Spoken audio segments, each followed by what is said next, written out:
Assalamualaikum warahmatullahi wabarakatuh. Sebelumnya, perkenalkan saya Otis Ridiana. Saya perwakilan dari kelompok 3 yang terdiri dari 3 anggota, yaitu Rifal Fadilah, Otis Ridiana, dan Maulidia Salsabila. Pada kali ini saya akan menjelaskan terkait tentang perubahan makna.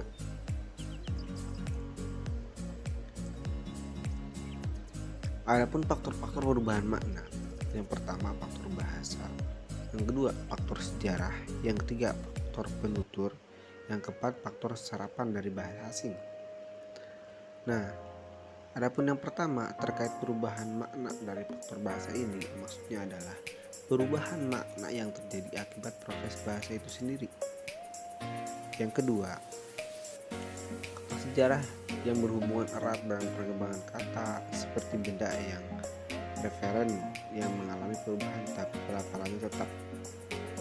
Adapun faktor para penutur bahasa yang dipengaruhi oleh perubahan tanggapan mineral, rasa pedas, asin, manis, dan pahit ditangkap oleh indera rasa yakni lidah. Adapun faktor serapan bahasa asing, terdapat sebuah kenyataan bahwa sebagian besar bahasa manusia atau bahkan keseluruhan bahasa manusia terdampak oleh bahasa lain. Adapun bentuk dan prosedur perubahan makna, yang pertama perluasan makna atau tausi al-makna. Perluasan makna yang dalam bahasa Arab disebut tausi al-makna merupakan suatu proses perubahan makna yang dialami oleh sebuah kata yang pada awalnya mengandung sebuah makna khusus, kemudian maknanya meluas sehingga mencakup sebuah kelas makna yang lebih umum. Yang kedua, penyempitan atau pembatasan makna atau tadyiq al-makna. Penyepitan atau pembatasan makna adalah suatu proses yang dialami sebuah kata karena makna yang lama lebih luas cukup cakupannya daripada makna yang baru. Perubahan makna, intiqal al-makna. Yang pertama itu ada ameliorasi atau ruqa' al-dalalah.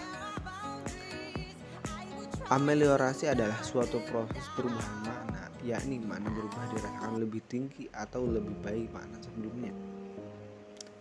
Yang kedua, peyorasi, inhitotah al-makna. Peyorasi adalah proses perubahan makna sebagai kebalikan dari ameliorasi. Dalam peyorasi ini, arti atau makna yang baru dirasakan lebih rendah nilainya daripada arti yang dialami. Adapun konsekuensi perubahan makna. Perubahan makna dalam sebuah bahasa adalah suatu keniscayaan. Perubahan makna yang terjadi dalam suatu proses tertentu meskipun tampak sebagai masalah yang sepele dan remeh. Akan tetapi pada kenyataannya tidak sesederhana yang dibayangkan. Jika dapat dianalisis dengan jeli, dalam ketidakbakuan makna suatu bahasa atau kerancuan dan ambiguitas makna dapat menimbulkan konsekuensi berupa terjadinya miskonsepsi dalam masyarakat yang sebagai pemakai bahasa. Ia dapat digunakan sebagai kendaraan untuk berbagai kepentingan seperti kepentingan politik, ideologi, keyakinan beragama, atau mempertahankan status quo yang dimiliki seseorang atau kelompok masyarakat tertentu. Hal tersebut dapat menyulut berbagai fiksi,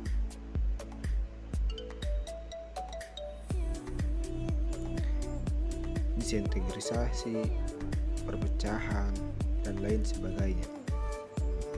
Mungkin sekian yang bisa saya sampaikan. Kurang lebihnya mohon maaf.